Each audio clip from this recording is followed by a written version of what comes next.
Good evening and welcome back to Empty Cloud Monastery. My name is Bhante Suddhāso, and now we'll be looking at another discourse from the Buddha.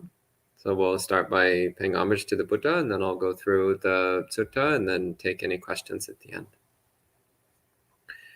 Namo tassa bhagavato arahato samma sambuddhassa. Namo tassa bhagavato arahato samma sambuddhassa. Namo tassa bhagavato arahato samma sambuddhassa. Buddhang dhammang sanghang namasami. So the discourse for this session is from the Samyutta Nikaya, chapter 51, sutta number 20. Which is a discourse here called simply Vibhanga Sutta, which is actually a very generic name for a discourse. There's many Vibhanga Suttas in the Sutta Pitaka. The word Vibhanga just means analysis. In this particular case, it's the analysis of the four Iddhipadas.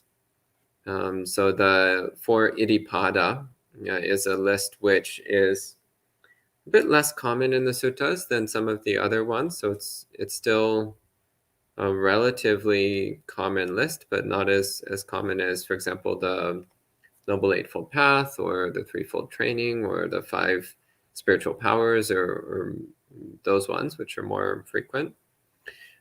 This one is a bit less common, but it provides another framework for understanding our Buddhist practice. And this one is particularly related to meditation practice. So the word Iddhipada is made of two parts. It's a compound word of 2 words. First word is iddhi. The second one is pada. So the word iddhi, in its generic meaning, it just means success or accomplishment. So to achieve something, to accomplish something. But it also has the more specific meaning of a supernatural power, psychic power or mental power of some kind. So it's, or miraculous ability. So it has both of these meanings, and in the context that the Buddha normally uses it, it seems to be more specifically related to accomplishment in meditation practice. Rather than accomplishment in an ordinary worldly sense or accomplishment in specifically the development of supernatural abilities. Instead, he seems to normally use it to mean accomplishment or success in one's meditation practice. And the second part of the word is pada. And the word pada has several different meanings. The most basic meaning of the word pada is foot. So pada means foot. And from that, there's a number of extended implied meanings. So it can also mean a step. So you take steps with your feet. So pada can mean a step. By extension, pada then also can mean path. So you walk along a path with your feet. You take steps with your feet along a path. So again, it's just a further extension of the same word pada. And then from it can also then be used to mean that which you walk on, in the sense of your foundation. So the solid ground, which is the basis for whatever you're doing. So that's one of the more specific applications of pada. But normally the word pada has the meaning either of foot, of step, or of path. It's also used in analysis of Pali poetry. Pada also has the meaning of a phrase or a sentence or a stanza. So referring to a discrete section of a poem. As in, for example, Dhammapada. And that's one place where it seems to have that meaning. But in this context, so Iddhipada, it's usually taken as meaning the 4 paths of success or accomplishment, the 4 stages of accomplishment. Here it's translated as the 4 bases, which is fair enough, 4 aspects of accomplishment. So in this discourse, then the Buddha is starting by saying, he's saying, monks, when the 4 bases of accomplishment, the 4 Iddhipada, are developed and cultivated, they are of great fruit and benefit. And how can they be developed so that they're very fruitful and beneficial? And he starts by saying it's when a monk develops the Iddhipada, the basis of accomplishment.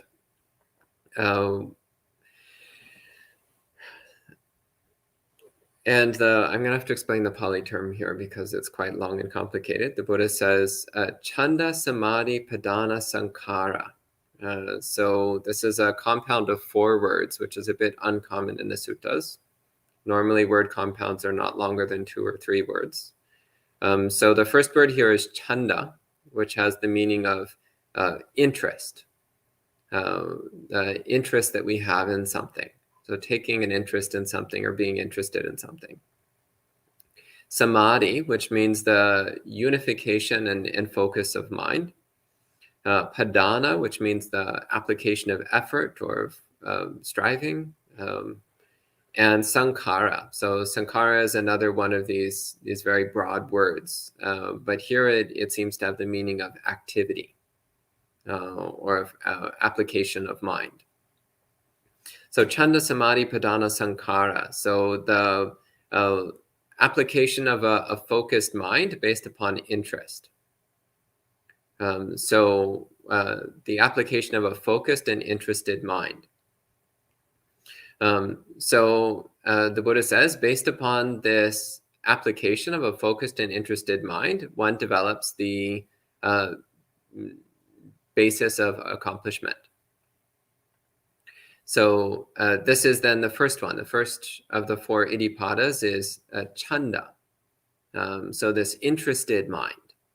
So the mind is, again, it's focused, it's dedicated to the activity at hand, and it's based upon interest or enthusiasm, an interest in doing the endeavor. So if we're going to be successful in our meditation practice, the first basic requirement is interest. We need to be interested in what we're doing. So one of the very common questions that comes up around meditation practice is people say, oh, my mind gets very dull and sleepy during meditation. I have a hard time staying with the meditation practice. And usually that's because you're not interested in the meditation. So if you're not interested, then no matter how hard you try to keep your mind on it, it's going to be extremely difficult. So sometimes the solution then is to pick something else which is more interesting for you, a different approach to meditation, which is more naturally interesting for you. Or another approach is to try to find something interesting about the meditation that you're using. Something interesting about the meditation object, or interesting about the technique, or interesting about the effect it's having on your mind.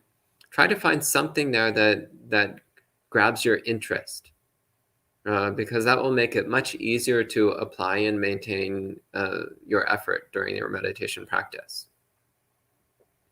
So the Buddha goes on, again, talking about this first Iddhipada, which is Chanda, which means interest.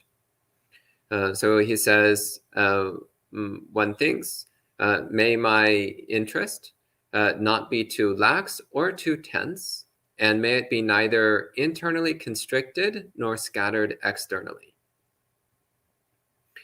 So first one is this balance between being neither too loose nor too tense.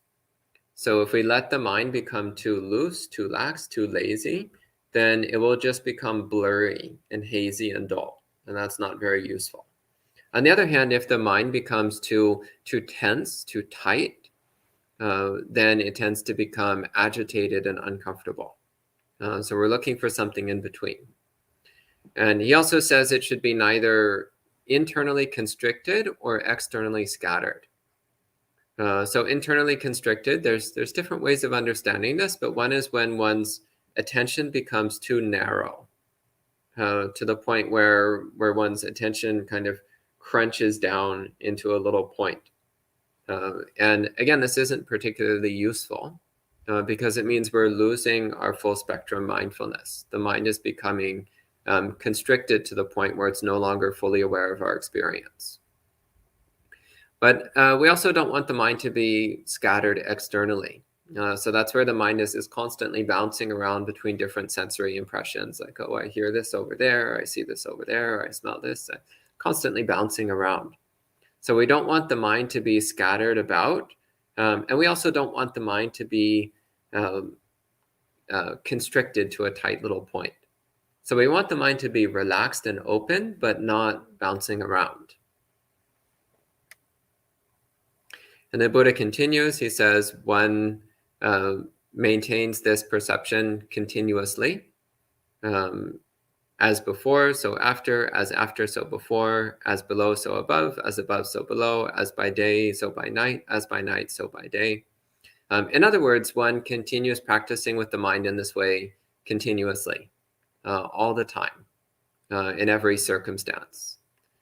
So it's not that we only develop the mind while we're sitting cross-legged for 30 minutes in a meditation hall, but ideally we're training the mind in this way all the time. In other words, we're bringing our meditation practice into every waking moment, constantly working on developing this faculty of interest, of maintaining interest in the meditation practice.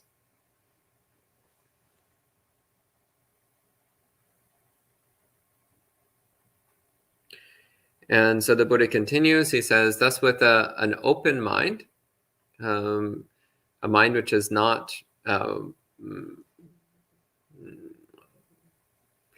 obsessed, so in the sense that it's not obsessed with desire or aversion or with runaway thinking or anything like that.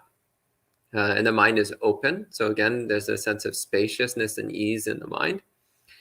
He says one cultivates a luminous mind, a radiant mind. So mind which is bright, which is alert, which is joyful, which is serene. And then he applies the same statement to the next three Iddhipadas. So again, the first one is Chanda, which has the meaning of interest. The second one is Virya, which means energy or effort.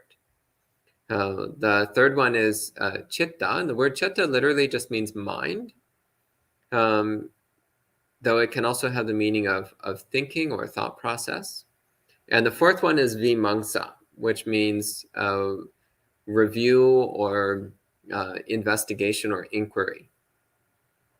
And with each one of them, he applies the same statement, that it should not be either too lax or too tense. It should not be internally constricted or externally scattered, and it should be developed continuously. So these four ones together, so Chanda is your interest. So it's necessary to be interested in one's meditation practice. Virya is effort. So we actually need to make an effort to continue with the meditation. If we just let the mind wander, if we just let the mind do whatever it wills, then the mind will tend to follow its old untrained habits. So we need to make a constant effort to train the mind, or else it will slip back in its old habits. Chitta here, again, it just means mind, or the development of mind, or the application of thought. One way that this is understood in the context of the Iddhipadas is it means to think about and consider one's meditation. Like, what is it that we're actually doing? What is it that we're trying to do to train the mind? Actually using our intellectual thinking faculty to examine what is meditation practice. So actually thinking about, what is my meditation practice? How am I applying my meditation practice? Are there other ways that I could be developing the mind? Investigating into our experience. And then the fourth one, Vimamsa, means review. So this is reviewing what's happened, reviewing what has occurred during our meditation, reviewing what effects happened when we did different things. So this is part of how we work on improving and developing our meditation practice, by reviewing, what did we do? What effect did it have? Was it helpful or unhelpful? Is there another way we could do things which might get different results in the future? Or is this something which is useful under certain circumstances and not under others? So this is the faculty of reviewing, reviewing how things went during the meditation and what might how that might inform our practice moving forward. So these four factors all work together in developing an effective meditation practice over a period of time. So then the Buddha gives a further investigation here. So again, he mentioned earlier not to practice in a way that's too lax or too tense. It's not constricted internally, not scattered externally. So he says, what is it when one's interest, one's chanda, is too lax? He says that's when it's mixed up with laziness. In other words, you're not really making much of an effort. What is it when it's too tense? He says that's when it's mixed up with agitation. So when the mind is very agitated and restless and unstable, unsteady. What does it mean when it's constricted internally? So here he's talking about the tendency towards dullness, which actually is one of the effects of when the mind becomes very narrowed down. One of the effects that can lead to is towards the mind becoming very dull. So one thing which people have reported during their meditation practice is focusing and focusing and focusing and focusing and focusing and then falling asleep. Well, what's actually happening there is as they're focusing, they're blacking out the rest of their experience. They're actually willingly shutting down their mindfulness faculty until eventually you just shut the mindfulness faculty down completely and the mind drops off. The mind drops into sleepiness and dullness and haziness.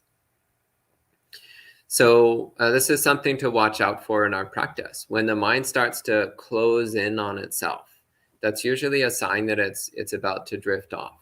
It's about to fall into dullness and drowsiness. He says, what is it when it's scattered externally? As mentioned before, this is when the mind is constantly being distracted by sensory experiences. So the Buddha says, frequently scattered and diffused externally on account of the 5 kinds of sensual stimulation. So again, exactly this. It's something you see or hear or smell or taste or touch. The mind is constantly bouncing around to these different sensory impressions rather than staying with the meditation practice.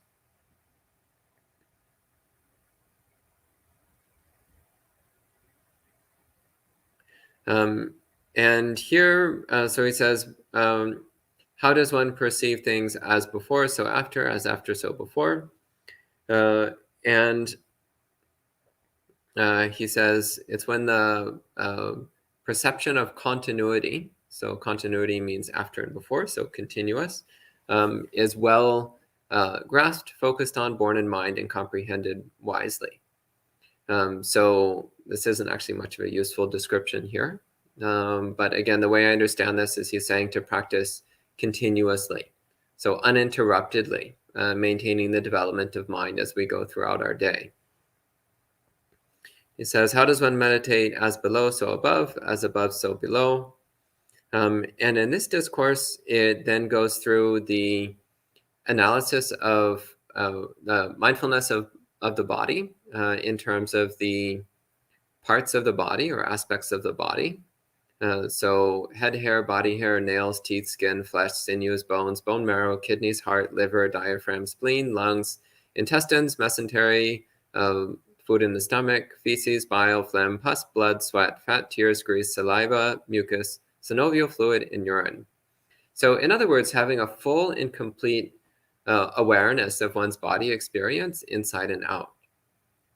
So in other words, applying, if in this particular example of practicing mindfulness of the body, we're doing so in a thorough and complete way. So cultivating a thorough and complete awareness of our body. So not just a superficial awareness, but a deep, powerful, intense, and complete awareness of our body. And he says, what does it mean to meditate as by day, so by night, as by night, so by day? He says one develops the Iddhipada, the basis of accomplishment, with the same features and attributes and characteristics by day as by night. In other words, one continues one's practice. So whether it's daytime or nighttime, one continues one's practice in the same way. This doesn't mean that you're not allowed to sleep, by the way. So while some very accomplished meditators are able to sleep very little, most of us still need to sleep several hours a night. So don't take this instruction to mean that you need to stop sleeping, but rather that one should be continuing one's practice, again, continuously, regardless of what time of the day or the night is. As long as you're awake, you should be continuing your meditation practice. So in all activities, in all stages, so whether you're brushing your teeth or taking a shower or walking down the hall or using the toilet or whatever it is, to constantly be practicing one's meditation. So mindfulness of the body as being the prime example.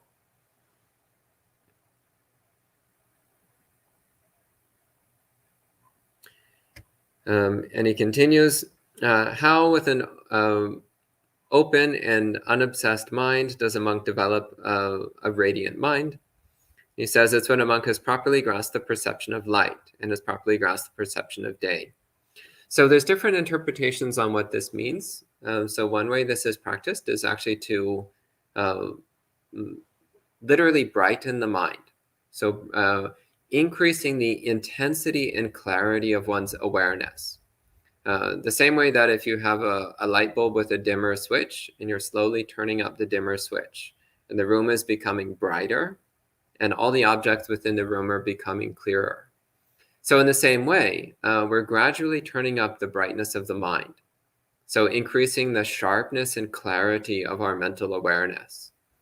So cultivating the sense of brightness and alertness and awakeness as well. Because also when the mind is dull and hazy, then it's usually not very clearly aware. And when the mind is very sharply, clearly aware, it also is very awake, very bright and energetic and clear. And then the Buddha applies the same analysis to the other three Iddhipadas. So again, the first one is interest, the second one is energy, the third one is mind, application of mind, and the fourth one is review. And with each one, he applies the same investigation of these different factors. And then the Buddha concludes with an encouraging statement. He says, when these four Iddhipadas have been developed and cultivated in this way, a monk can wield the many kinds of psychic powers. And he gives the standard list of psychic powers, which includes things like manifesting multiple bodies, walking through walls, levitating, telepathy, and so on. So pointing here to the fact that when one has a thoroughly trained mind, it can become possible to develop various kinds of psychic powers or supernatural powers if one wishes to. But more importantly, the Buddha says, he continues, when these four Iddhipadas have been developed and cultivated in this way, one can realize the undefiled freedom of heart by wisdom in this very life. And one can live having realized it with one's own insight due to the ending of one's defilements. In other words, the Buddha is saying that yes, through training the mind in this way, it is possible to cultivate various kinds of psychic powers. But more importantly, through training the mind, one can achieve the highest form of accomplishment, which is the complete purification of mind through eliminating one's defilements and the attainment of awakening. So that's the end of this discourse. So a short and lovely discourse on the Iddhipadas. So this time we can respect the sutta with 3 sadhus, and then I'll take any questions. Sadhu, sadhu, sadhu. So hello to all the people joining in online. Hello to Rick, Suzanne, Jay, Vivian, Karuna, Maria, Margaret, Julie, Amy, Mary, Christina, Sleep Doc, Luisa, Yankee, Jayanta, Amaranta, Manal, Angels, Sud, Philurian, Jessica, and Anthony. Good to see all of you. And I see a couple questions here. So Philurian says, I found an emphasis on not doing analysis/investigation in other traditions. What other traditions, I'm wondering? Just noticing thoughts and letting them pass. Is the Buddha saying that there should be some amount of directed thought? So the Buddha taught many different ways of training the mind. So actually noticing thoughts and letting them pass is one way of training the mind. So that's well, first off, mindfulness of mental objects in the sense of noticing thoughts. And letting them pass would be an example of equanimity and relinquishment. So those are valid ways of training the mind. Analysis and investigation can also be valid ways of training the mind if one is analyzing things in terms of Dhamma, investigating things in terms of Dhamma. Like, is this something that is cultivating the wholesome and diminishing the unwholesome? Is this something that is increasing one's wisdom and decreasing one's foolishness, one's delusion? So yes, there most certainly is a place for analysis. In fact, one of the early names for Buddhism was Vibhajyavada, which means the teaching of analysis, or at least one of the names for one of the many different early schools of Buddhism. And Florian says, is the Buddha saying there should be some amount of directed thought? The Buddha did seem to encourage a certain amount of directed thought. Yeah. So thinking is a tool. Intellectual thought is a tool which is occasionally useful. It's just it's not useful anywhere near as often as we use it. We use intellectual thought way, way, way more than we need to. Directed thinking of any sort, we use way, way, way more than we need to. But it is a tool that has a certain amount of usefulness. We just need to learn to understand when it's appropriate to use directed thought and when it's better to let the mind be quiet. And 99% of the time, it's better to let the mind be quiet. And Philurians also says, dullness comes on quickly during my meditation. Could you perhaps go into more detail on methods to combat this dullness? A very common question, and actually it's been coming up a lot in the last few days. A lot of the standard pieces of advice, well, first off, is to cultivate interest in your meditation. So as I mentioned during the talk, either to select a meditation method, which is already interesting to you, or to find some aspect of your meditation object or meditation method that you find interesting, or something that you want to look more closely at. Normally, the more closely you look at any aspect of your experience, the more interesting it becomes. So even something simple like the sensation of your abdomen, well, pay close attention. Look very closely, like you've never had a body before. What does an abdomen feel like? What does the stomach feel like? How does it feel on the left, on the right, on the top, on the bottom, on the front, and the back? Is it hot? Is it cold? What texture does it have? What shape does it have? Is it the same as it was a moment ago? Or is it constantly changing? Again, pay very close attention, and suddenly it becomes fascinating. It becomes interesting. The more closely you pay attention to something, the more interesting it is. So this is one way to combat dullness. Either to change your meditation object to something more interesting, or cultivate interest in your current meditation object.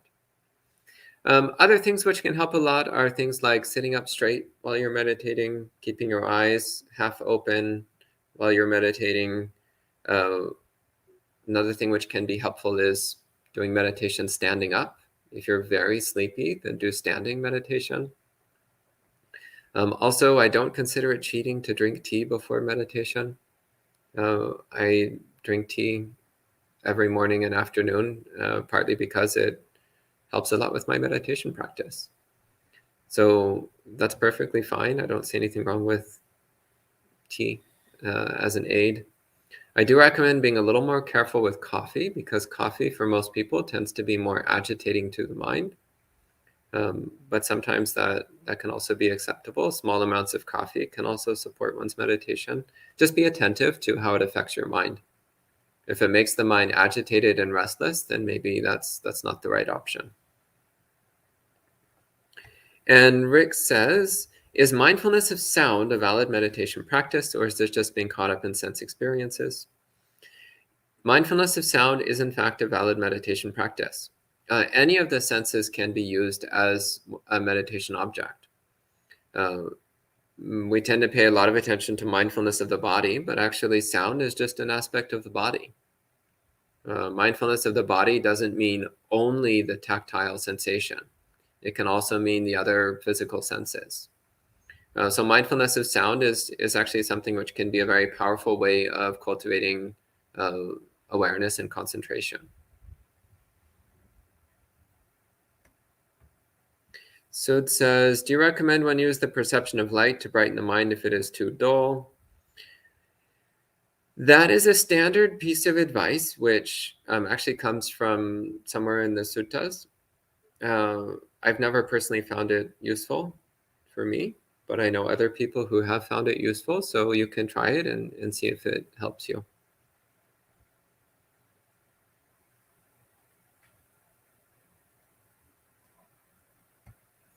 And Angel says, I practice walking meditation with the monks at my temple. Great, good. It's easy to focus on my mind, on my awareness that there's a body in motion. I find the room itself to become distracting. Advice? Yes, keep your gaze down at the floor, a couple meters in front of you, and don't look around. Don't let your gaze drift to the objects in the room. Keep it focused on the floor, a little bit in front of your feet. About 2 meters in front of your feet is usually pretty good. And Anonymous says, is there a certain type of tea that works best for meditation? Try it for yourself.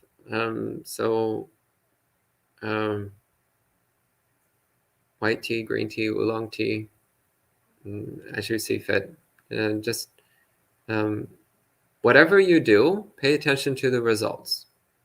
So there's not a right answer for everyone at all times, but rather whatever you do, pay attention to the results. And in this way, your own wisdom will grow.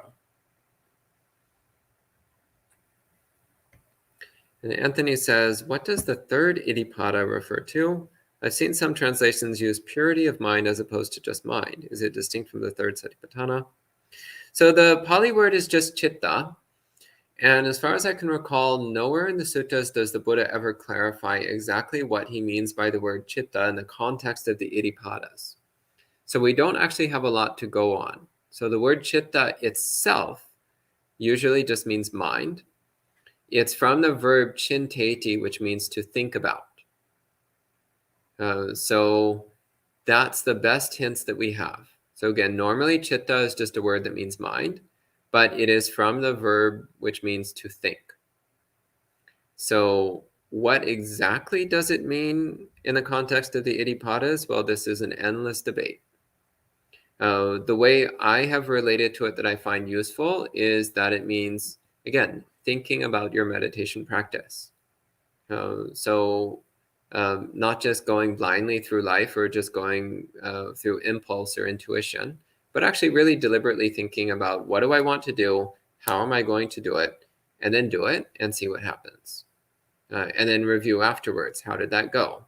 Did that get the intended results? Did it have different results?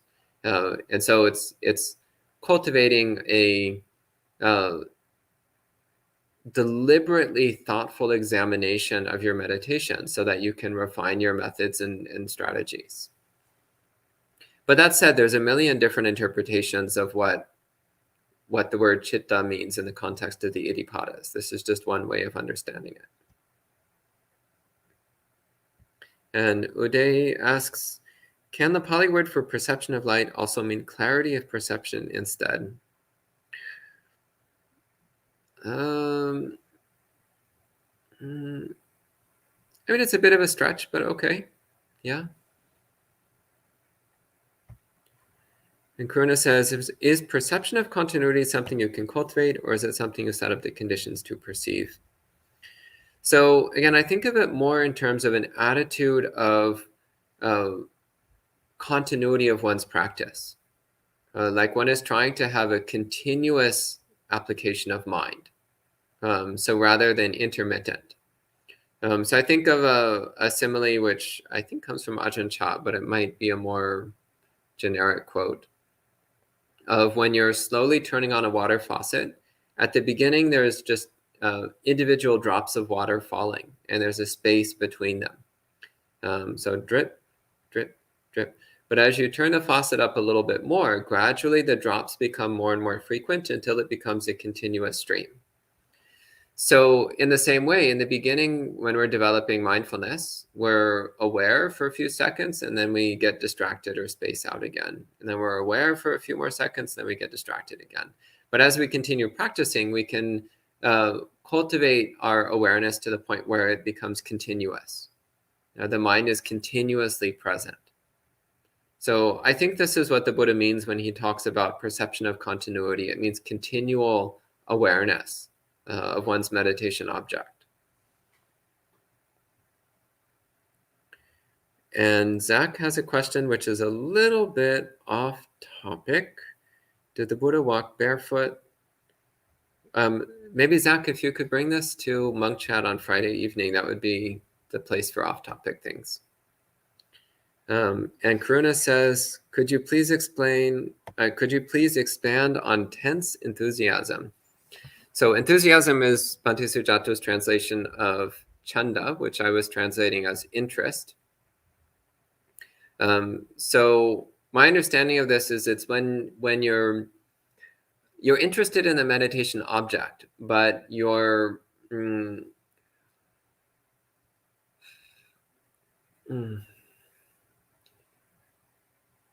enthusiastic to the point of agitation. So rather than having a peaceful interest, it's more like an excited interest. So where the mind is like, okay, let's do this. It's like, well, it's good that you're interested, but you also want to have a peaceful mind. You want the mind to be settled and stable while also fully alert and aware. So I think that's what he's talking about. Again, he said that tense enthusiasm is where the mind is agitated. The mind is interested, but it's agitated. This was how the Buddha defines that term. So in that case, one needs to focus on settling and soothing and calming down the mind in order to stabilize one's meditation practice. That's the last question online. Anything from the residents here? Yeah, go ahead. How should one review their meditation practice? Well, for example, after a period of meditation, you can think, what did I do? How did it go? Did that go well? Did it not go well? For example, you might review afterwards of like, oh, I was actually fast asleep the whole time. Maybe that wasn't so great. You might review afterwards and be like, I actually really didn't like that method. Found it really uninteresting and boring. Maybe next time I'll do something different. Or you might review afterwards and be like, oh, that actually made me quite agitated and unsettled. I need to try to practice in a way that's more peaceful. Or you might review afterwards and be like, okay, that actually went really well. I'm making progress with this thing. My mind was getting more peaceful and more alert. Okay, good. So that's how I understand it. It's reviewing the effects after doing some meditation practice. It's reviewing. How did that go? What effects did that actually have? Was it helpful or not so helpful? Okay? Thank you. Yeah. Okay. Good. Okay, we can conclude the session at this time with 3 more sadhus. Sadhu, sadhu, sadhu. And we'll see you next time.